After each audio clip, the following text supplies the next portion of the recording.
नमस्कार दोस्तों, आज मैं आपका मित्र अमर अद्वितीय पुनः उपस्थित हूँ एक और रोचक विषय पर मोटिवेशनल वक्तव्य लेकर एक प्रेरणादायक वक्तव्य आपके सामने प्रस्तुत कर रहा हूँ। तो आज का विषय चुनते हैं कि मनुष्य के मस्तिष्क को भी भोजन की आवश्यकता है।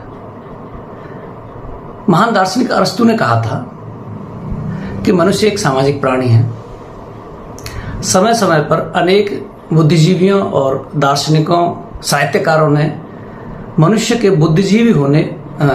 बुद्धिजीवी और विचारक होने की सिद्धांत और सबूतों पर ध्यान दिलाया।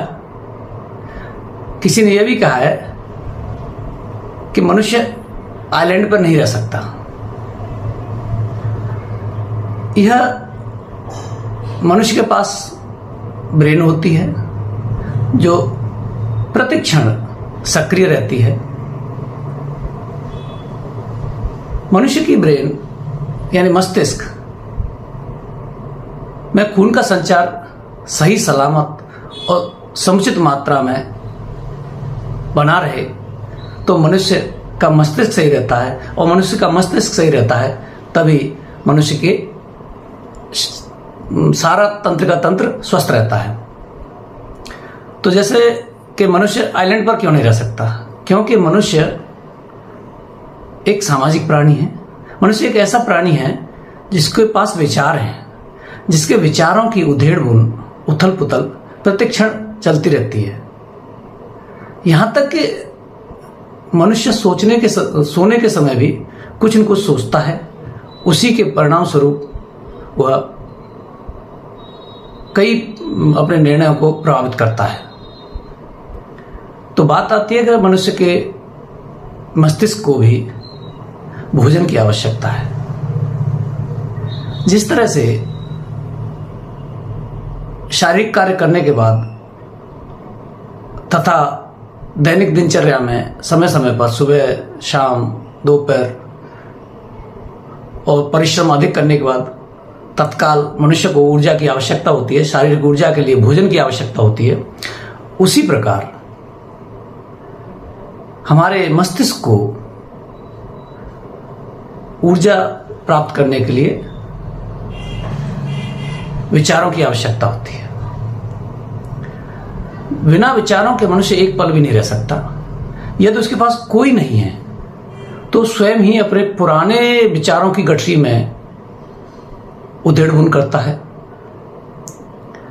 और जब वह जिस कार्य को जिस समय कर रहा होता है, जिसके साथ व्यस्त होता है, अर्थात जैसे कोई कार्य कर रहा है, घरेलू कार्य या अपने कर्म क्षेत्र से जुड़ा हुआ कार्य या पुस्तक पढ़ रहा है, हर प्रकार के कार्यशीलता में उसके मस्तिष्क की जो मनोवृत्ति है, जो सक्रियता है, जो उसकी दृष्टिकोण है, वो भिन्न भिन्न होता है। मनुष्य का मस्तिष्क को रॉ मटेरियल चाहिए, कच्चा माल चाहिए। यदि कच्चा माल नहीं मिलता है तो वह पुरानी विचारों की गठरियों में से, अपने भूतकाल से, अपने अतीत से, अपने साथ जीवन में हुई अच्छी और बुरी, सुखद और दुखद घटनाओं से कच्चा माल प्राप्त करने की कोशिश करता है।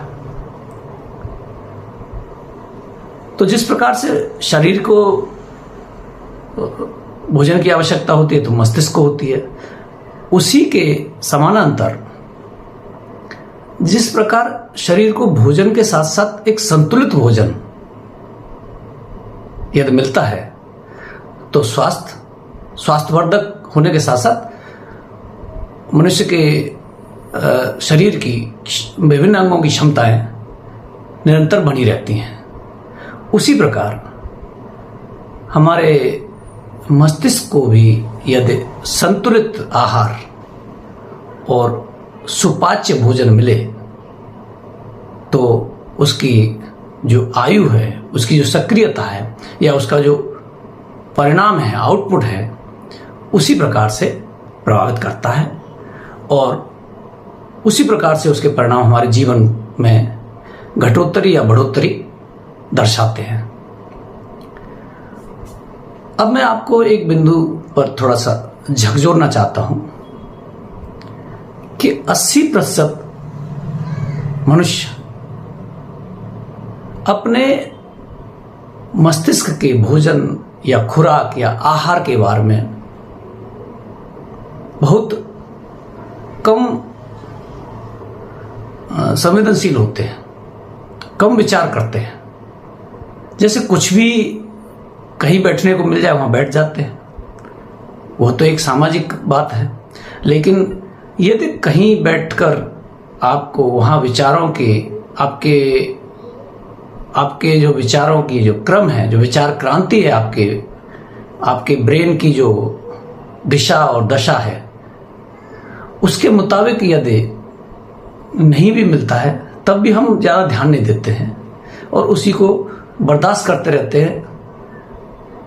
यह ऐसे हुआ कि कई बार आपको जो अपाच्य भोजन है, जो सुपाच्य नहीं है, जो आपका पेट खराब कर सकता है, उसको हम किसी परिस्थितिवश तो भोजन कर सकते हैं, लेकिन निरंतर हम उसको अपने भोजन का, अपनी थाली का हिस्सा नहीं बनाना चाहते हैं। तो कितने ही कम लोग इस बात पर ध्यान देते हैं कि जो विचार, जो कि हमारे मस्तिष्क के आहार हैं, चाहे अनचाहे वो हमारे आहार हैं। आप न चाहें तब भी वे आहार हैं।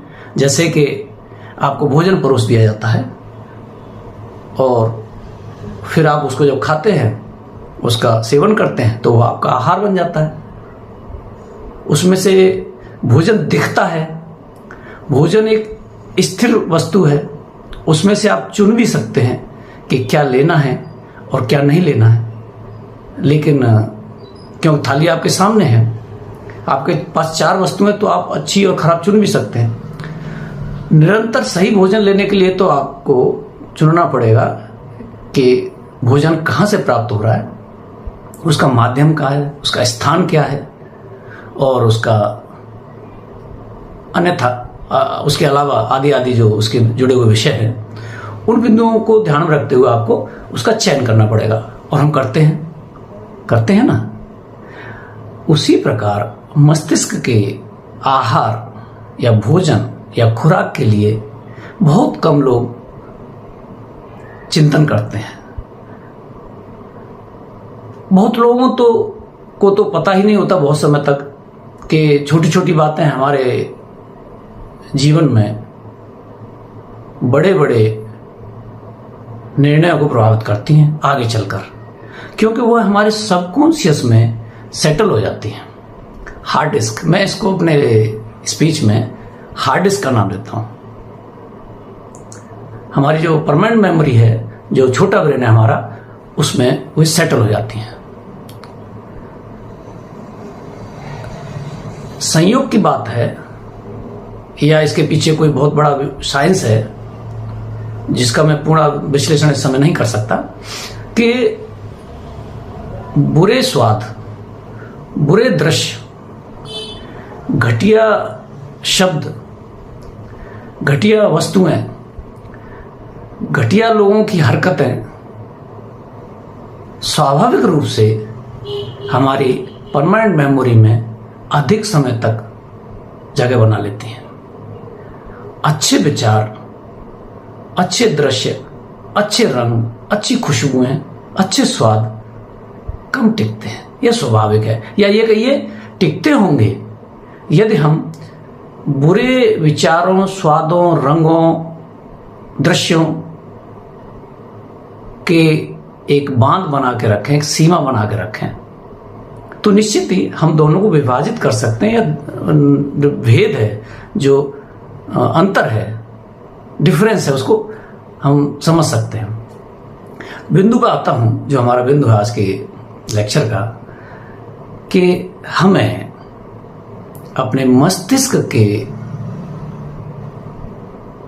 शुद्ध और सुपाच्य आहार अर्थात विचार को कहां से प्राप्त करना है, कितना प्राप्त करना है, कैसे प्राप्त करना है, इसके साथ साथ कहाँ से बुरे विचारों से बचना है, बुरे दृश्यों से बचना है, इस पर ध्यान देने की आवश्यकता है। मैं ही नहीं, अनेक अच्छे वक्तव्य देने वाले, अनेक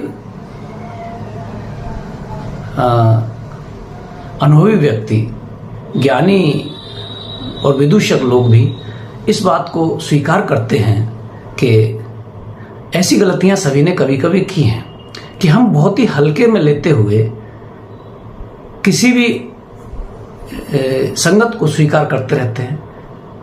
जैसे कि कहीं एक टाइम पास करना है, गपबाजी हो रही है, ठीक है, लेकिन जैसे ही उसका गपबाजी का स्तर गिर जाता है, या तो वह उसकी जो घटिया शब्दावली पर चली जाती है, या नकारात्मक सामाजिक बातों पर, या द्वेषपूर्ण राजनीतिक विषयों पर जब चले जाते हैं बिंदु, बात करते करते गपबाजी में, तो हमको स्वयं ही इस बात के लिए गियर अप होना पड़ेगा, संभलना पड़ेगा, सचेत रहना पड़ेगा, सजग होना पड़ेगा कि किस समय बस कह देना है। वह बस किसी से कहनी नहीं है, आपको वह बस छोड़ देनी है। जैसे कि आपको पता चल जाए कि जिस बस में, चाहे वो प्राइवेट हो या सरकारी हो या आपकी हायर्ड हो, आपको पता है कि यह ड्राइवर नशे में चला रहा है, या गाड़ी की स्टीयरिंग या ब्रेक या कोई चीज दुरुस्त नहीं है, तो क्या आप गाड़ी में बहुत देर तक बैठना चाहेंगे? नहीं। आपने किराया भी अगर दे दिया है अगले गंतव्य का, आप दिल्ली जा रहे हैं, तो आप फरीदाबाद पे उतर सकते हैं। ऐसा लोग करते हैं। कुछ जीवन के मोड़ों पर मैंने 50 किलोमीटर की यात्रा की टिकट रोडवेज बस में लेने के बाद, कुल 5 किलोमीटर चलने के बाद, बस के चलने के बाद, और किसी विशेष परिस्थिति में ड्राइवर कंडक्टर ने कहा कि मैं किराया वापस नहीं दे सकता, आपकी टिकट कट चुकी है, टिकट का मैं कुछ नहीं कर सकता। मैं थोड़ा सा अपने विचार को थोड़ा मजबूती लाया और मैंने कहा कोई बात नहीं, लेकिन मैं भयभीत महसूस कर रहा हूं आपकी बस में बैठकर।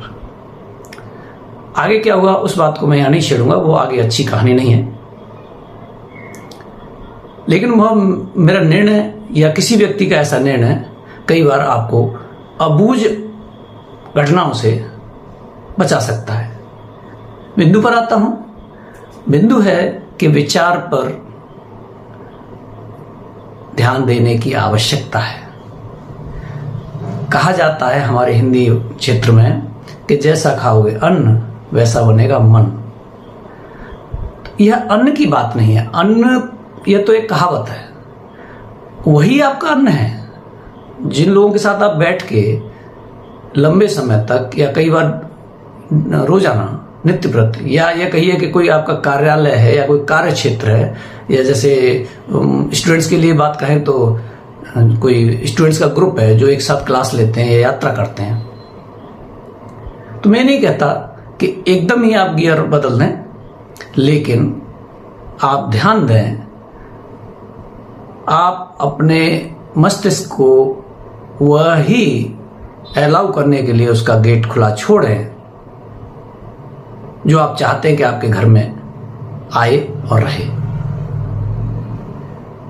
मेरी बात को और ज़्यादा बढ़ाने की कोई जिज्ञासा नहीं है, क्योंकि विषय ये साइंटिफिक विषय मैं अभी नहीं जाना चाहता वैज्ञानिक दृष्टिकोण से।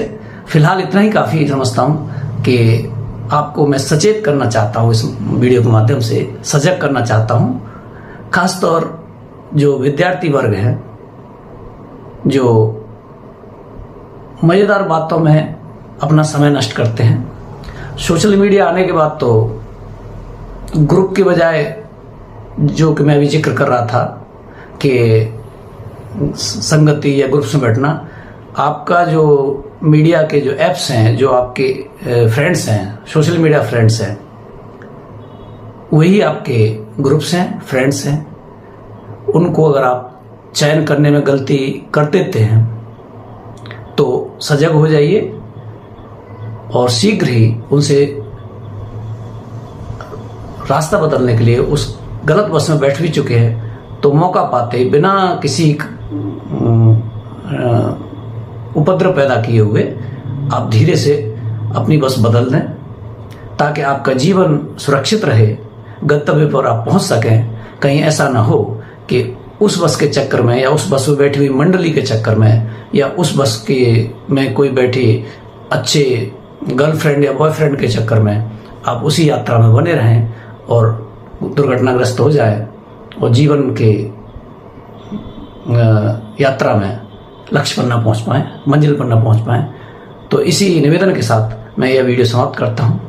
जिन दोस्तों ने अभी मेरा चैनल सब्सक्राइब नहीं किया है, निवेदन है कि वे ऐसा अवश्य करें, ताकि मुझे ऊर्जा भी मिले, और यदि आप ऐसा समझते हैं कि यह उपयोगी था तो आगे भी आप उपयोगी बनाए रखें। धन्यवाद।